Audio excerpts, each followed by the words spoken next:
మాజీ మంత్రి కాపు ఉద్యమ నేత ముద్రగడ పద్మనాభం మృతితో ఆయన సొంతూరు కాకినాడ జిల్లా కిర్లంపూడిలో విషాద ఛాయలు అలుముకున్నాయి. కొంతకాలంగా మూత్రపిండాల సమస్యతో బాధపడుతున్న ముద్రగడ హైదరాబాద్ ఆసుపత్రిలో చికిత్స పొందుతూ తుది శ్వాస విడిచారు. కిర్లంపూడిలో ముద్రగడ భౌతిక కాయానికి రాజకీయ ప్రముఖులు నివాళులర్పించారు. ముద్రగడ చివరి చూపు కోసం అభిమానులు, అనుచరులు భారీగా తరలివస్తున్నారు. ముద్రగడ భౌతిక కాయానికి టీడీపీ జిల్లా అధ్యక్షుడు జ్యోతుల నవీన్ కుమార్, భీమిలి ఎమ్మెల్యే గంటా శ్రీనివాసరావు నివాళులర్పించారు. ముద్రగడ మరణం కాపు సామాజిక వర్గానికి తీరని నష్టమన్నారు. ముద్రగడ పద్మనాభం మృతిపై టీడీపీ రాష్ట్ర ఉపాధ్యక్షుడు వర్మ సంతాపం వ్యక్తం చేశారు.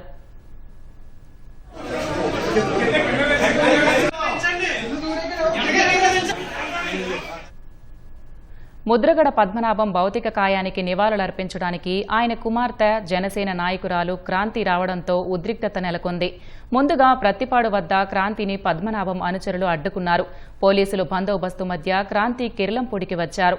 అయితే ముద్రగడ భౌతిక కాయం వద్దకు వెళ్తుండగా మరోసారి ఆయన అనుచరులు క్రాంతిని అడ్డుకున్నారు. Kranti go back, don't touch అంటూ నినాదాలు చేశారు. ఈ క్రమంలో తీవ్ర వాగ్వాదం నెలకొంది. కన్న తండ్రికి చివరి వీడ్కోలు పలికేందుకు వెళ్లనివ్వరా అంటూ క్రాంతి బోరున విలపించారు.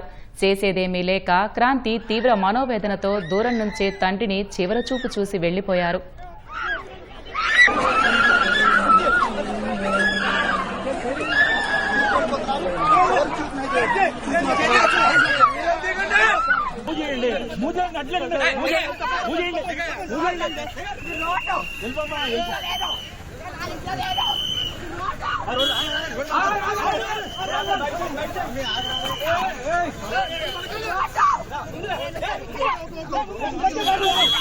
ఎక్కించండి, ప్రాబ్లం రానివ్వండి.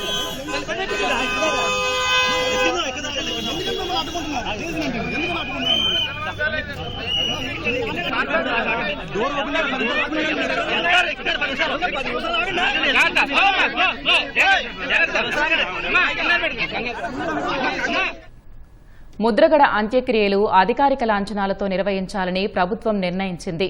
ఎమ్మెల్యేగా 4 సార్లు, లోక్సభ సభ్యుడిగా 1 సారి, మంత్రిగా ముద్రగడ సేవలందించడంతో అధికార లాంఛనాలతో అంతిమ సంస్కారాలు చేపట్టాలని నిర్ణయించారు.